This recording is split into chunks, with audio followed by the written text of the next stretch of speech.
दोस्तों, क्या आपने कभी सोचा था कि बॉलीवुड का सुपरस्टार संजू बाबा एक दिन सर के चुनर तेरी सर के जैसे वाहियात गाने में नाचता नजर आएगा? क्या आपको पता है कि इस गाने के बोल इतने गंदे हैं कि खुद गाना लिखने वाले ने कहा, ये मैंने नहीं लिखा, मुझे शर्म आती है। क्या वाकई ये कला है या ये सिर्फ पैसे के लिए रची गई शर्मनाक चाल है? क्या इंडियन सिनेमा अब इस मुकाम पर आ गया है जहां गंदगी बेचना ही उसका सबसे बड़ा धंधा बन गया है? दोस्तों, आज हम बात करने वाले हैं उस एक गाने की जिसने पूरे देश में तूफान खड़ा कर दिया। सर के चुनर तेरी सर के, जिसने नोरा फतेही और संजय दत्त को एक साथ विवाद के कटघरे में खड़ा कर दिया। तो शुरुआत करते हैं शुरू से। दरअसल मार्च 2026 की बात है। Kannada film KD the devil के निर्माताओं ने एक गाने का लिरिक्स वीडियो रिलीज किया। नाम था सर के चुनर तेरी सर के। नाम सुनकर लगा जैसे 90 के दशक का कोई मीठा मासूम सा रोमांटिक गीत होगा, लेकिन जैसे ही लोगों ने गाने के बोल सुने, सोशल मीडिया पर जो तूफान आया वो आज तक थमा नहीं है। गाना सुनने से पहले जरा उसकी स्टार कास्ट देखिए। इसमें बॉलीवुड की सबसे बेहतरीन डांसर नोरा फतेही हैं। उनके साथ स्क्रीन पर हैं संजय दत्त। जी हाँ, वही संजय दत्त जिन्होंने अपनी आइकॉनिक फिल्मों से करोड़ों दिलों में घर किया है। और ये गाना है एक बड़े बजट की पैन इंडिया कन्नड़ फिल्म का। निर्देशक हैं प्रेम, जो साफ सुथरी और दमदार फिल्मों के लिए जाने जाते थे। यानी नाम बड़े, बजट बड़ा, स्टार बड़े। बाहर से देखो तो गाने का नाम है सर के चुनर, जैसे किसी की ओढ़नी सरक रही हो। लेकिन जब बोल शुरू होते हैं तब असली खेल समझ आता है। गाने में एक लाइन है, पहले उठा ले अंदर वो डाले, नीचे एक बूंद न गिराए, खाली करके निकाले। डायरेक्टर प्रेम ने सफाई दी कि ये शराब की बोतल के बारे में है। जी हाँ, शराब की बोतल। उन्हें लगा शायद जनता को बेवकूफ बनाया जा सकता है, लेकिन दर्शक कोई पहली बार फिल्म नहीं देख रहे थे। आगे एक और लाइन है, चूसेगा या चाटेगा, जो करेगा कर, तेरी बोतल पे न पड़े किसी की भी नजर। और फिर देखने में हूं नरम, छूने ले तो गरम, चटपटी में यार जैसे आम का अचार। अब आप खुद सोचिए, क्या कोई शराब की बोतल को देखने में नरम, छूने पर गरम, आम का अचार कहता है? ये बोल किसी के बारे में लिखे गए हैं और किस संदर्भ में लिखे गए हैं, ये बताने की जरूरत अब किसी को नहीं है। यही वो पल था जब पूरे देश का गुस्सा एक साथ फूटा। और जो सबसे चौंकाने वाली बात सामने आई वो थी खुद गाने के गीतकार का बयान। रकीब आलम, जिनका नाम गाने के क्रेडिट में था, उन्होंने सार्वजनिक रूप से कहा कि उन्होंने ये बोल नहीं लिखे। उन्होंने कहा, मैंने साफ मना कर दिया था, मुझे इस काम के लिए खुद पर बेहद शर्म आती है। जरा सोचिए, जिस इंसान ने गाना लिखा उसे भी शर्म आई, तो जो इसे गाया, जो इस पर नाचा और जिसने इसे अप्रूव किया, उन्हें क्या लगा होगा? या शायद उन्हें कुछ लगा ही नहीं। शायद उनके लिए यह बस एक और रात की कमाई थी। गाना रिलीज होते ही सोशल मीडिया पर वो बवाल आया जो शायद निर्माताओं ने खुद भी नहीं सोचा था, या शायद यही उनका प्लान था। लोगों ने कमेंट बॉक्स में लिखा कि ये डबल मीनिंग नहीं है, ये सीधी गंदगी है। कुछ लोगों ने इसे अश्लीलता का प्रमाण पत्र तक कह दिया। जिन्होंने गाना सुना वो या तो गुस्से से तिलमिला उठे या फिर शर्म से मुंह छुपाने लगे। इस विवाद की आग इतनी तेज थी कि बॉलीवुड के जाने माने और युवा सिंगर अरमान मलिक ने ट्विटर पर लिखा कि उन्हें यकीन नहीं हुआ कि उन्होंने सही सुना। इसलिए उन्होंने गाना दोबारा सुना और उन्होंने इसे कमर्शियल सॉन्ग राइटिंग का न्यू लो, यानी अब तक का सबसे निचला स्तर बताया। जब फिल्म इंडस्ट्री के अंदर के लोग खुद इस तरह बोल रहे हों तो समझो कि बात कितनी गंभीर है। लेकिन मामला यहां नहीं रुका। अभिनेत्री और सांसद कंगना रनौत ने इस विवाद पर सीधे शब्दों में कहा कि इन फिल्मों ने वल्गैरिटी की सारी हदें पार कर दी हैं। उन्होंने सिनेमा पर सख्त पाबंदी की मांग की ताकि परिवार एक साथ बिना शर्मिंदगी के टीवी देख सकें। और फिल्म मेकर ओनीर ने भी सेंसर बोर्ड पर तंज कसते हुए कहा कि ये बोर्ड फिल्मों के नाम बदलने में लगा रहता है, लेकिन इस तरह की भाषाई गंदगी को इंटरनेट पर खुला छोड़ देता है। बात यहां तक पहुंची कि नेशनल ह्यूमन राइट्स कमीशन ने नोटिस जारी किया। कर्नाटक स्टेट वुमेन कमीशन ने सख्त कार्रवाई की मांग की और आखिरकार गाने का हिंदी वर्जन यूट्यूब से हटाना पड़ा। अब यहाँ एक बड़ा और जरूरी सवाल उठता है, ये गाना आखिर सेंसर बोर्ड की नजरों से कैसे बचा? इसका जवाब उस कानूनी खामी में है जिसका फायदा आजकल सारे फिल्म वाले खुलकर उठा रहे हैं। भारत में सीबीएफसी यानी सेंसर बोर्ड फिल्मों को थिएटर में रिलीज होने से पहले देखता है, लेकिन यूट्यूब और इंटरनेट पर रिलीज होने वाले प्रमोशनल गाने आईटी नियम 2021 के तहत आते हैं, सेंसर बोर्ड के तहत नहीं। तो निर्माता क्या करते हैं? वो फिल्म रिलीज होने से हफ्तों पहले ही इंटरनेट पर ऐसे गाने डाल देते हैं। जब तक सेंसर बोर्ड कैंची चलाए तब तक ये करोड़ों मोबाइल फोन में पहुंच चुके होते हैं और सारा पीआर का काम हो चुका होता है।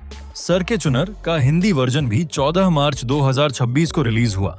फिल्म अभी थिएटर में आई भी नहीं थी और विवाद का जो तूफान आया उसने फिल्म को उससे ज्यादा चर्चा दे दी जितनी किसी बड़े ट्रेलर से भी नहीं मिलती। और यही तो असली प्लान था। यही है आज के जमाने का नया फॉर्मूला। विवाद पैदा करो, गाली खाओ, लेकिन ट्रेंड पर रहो। लोग भड़कें, गुस्से में शेयर करें, न्यूज चैनलों पर डिबेट हो, सब मिलाकर मुफ्त का प्रमोशन फिल्म इंडस्ट्री में एक अनकहा सूत्र बन गया है। चर्चा तो बुरी भी अच्छी होती है और इस गाने ने सिर्फ कुछ दिनों में 59 लाख से ज्यादा व्यूज बटोर लिए। विवाद के बावजूद नहीं, बल्कि विवाद की वजह से। नोरा फतेही एक पॉपुलर और बेजोड़ डांसर हैं, ये बात कोई नहीं नकार सकता। दिलबर, साकी साकी जैसे गानों में उन्होंने अपने टैलेंट से पूरी दुनिया को चौंका दिया। उनके डांस में जो तकनीक है, जो ऊर्जा है, वो किसी से कम नहीं। लेकिन सवाल ये है कि जब उनके पास इतना टैलेंट है तो उन्हें बार बार ऐसे गानों में क्यों धकेला जाता है जहां उनकी नृत्य कला नहीं, बल्कि उनका शरीर और उस पर डबल मीनिंग बोल बेचे जाते हैं। क्या बॉलीवुड और साउथ इंडस्ट्री ने उन्हें एक आइटम नंबर बॉक्स में बंद कर दिया है जिससे निकलने का रास्ता उन्हें खुद भी नहीं पता? और अब आते हैं उस सवाल पर जो संजय दत्त के चाहने वालों को सबसे ज्यादा चुभ रहा है। संजय दत्त, 4 दशकों का करियर, अनगिनत हिट फिल्में, एक ऐसी पर्सनैलिटी जो खुद एक लेजेंड है। आज भी जब वो स्क्रीन पर आते हैं, सीटियां और तालियां बजती हैं। लेकिन जब उनके वही फैंस जो उन्हें दशकों से प्यार करते आए हैं, कमेंट बॉक्स में लिखने लगे, बाबा ये आपको शोभा नहीं देता, तब समझो कि कहीं कुछ बहुत गड़बड़ है। सवाल ये है कि क्या वो भी इस दौर में खुद को रेलेवेंट बनाए रखने की कोशिश में इस जाल में फंस गए? जो कलाकार खुद एक स्टारडम का प्रतीक है, उसे आखिर क्या जरूरत थी कि वो एक ऐसे गाने में झूमे जहां उनकी मौजूदगी की जगह किसी भी बी ग्रेड फिल्म के एक्टर से भी भरी जा सकती थी? ये बात उनके पुराने फैंस के लिए सबसे ज्यादा तकलीफदेह है। अब एक और बड़ा पहलू जिसे ज्यादातर लोग नजरअंदाज कर देते हैं, ये गाना बॉलीवुड फिल्म का नहीं बल्कि एक Kannada film KD the devil का है। और यही सबसे चिंताजनक बात है।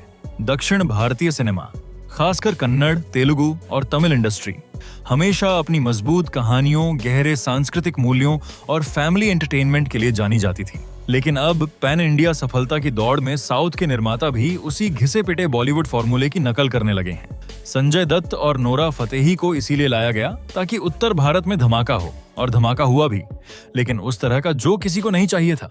कन्नड़ सिनेमा के स्थानीय दर्शकों ने भी इस गाने को अपनी इंडस्ट्री का काला धब्बा बताया। जब किसी फिल्म के अपने ही दर्शक उसे शर्म का सबब बता दें तो सोचो बाकियों को क्या लगा होगा। ये पूरा मामला सिर्फ एक गाने की कहानी नहीं है, ये उस बड़ी बीमारी का एक जहरीला लक्षण है जो पूरी फिल्म इंडस्ट्री को धीरे धीरे खा रही है। जब कहानियां कमजोर होती हैं, निर्माताओं के पास क्रिएटिव दिवालियापन होता है, तो वो सबसे आसान हथियार उठाते हैं।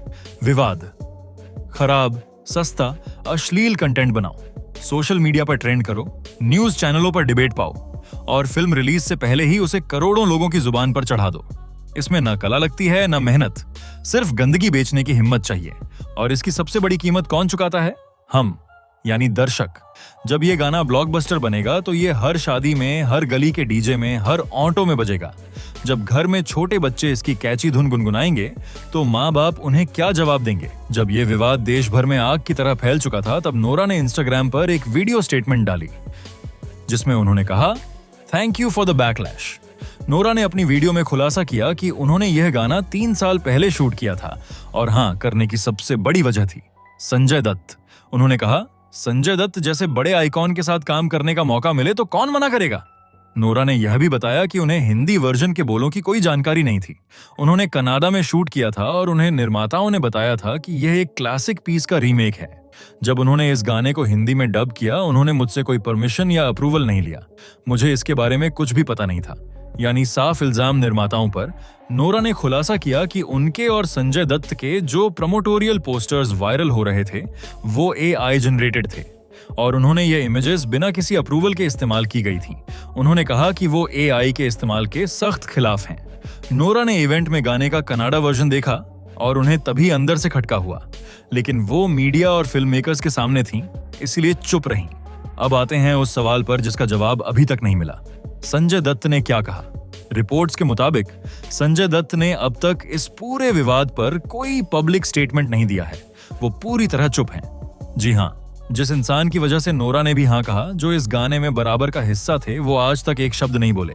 नोरा ने 4 मिनट का वीडियो बनाया, गीतकार ने माफी मांगी, लेकिन बाबा की तरफ से सन्नाटा है।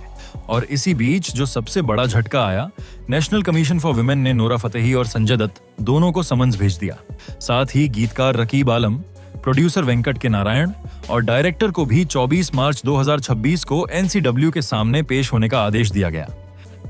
तो दोस्तों, यह था सर के चुनर विवाद का पूरा सच।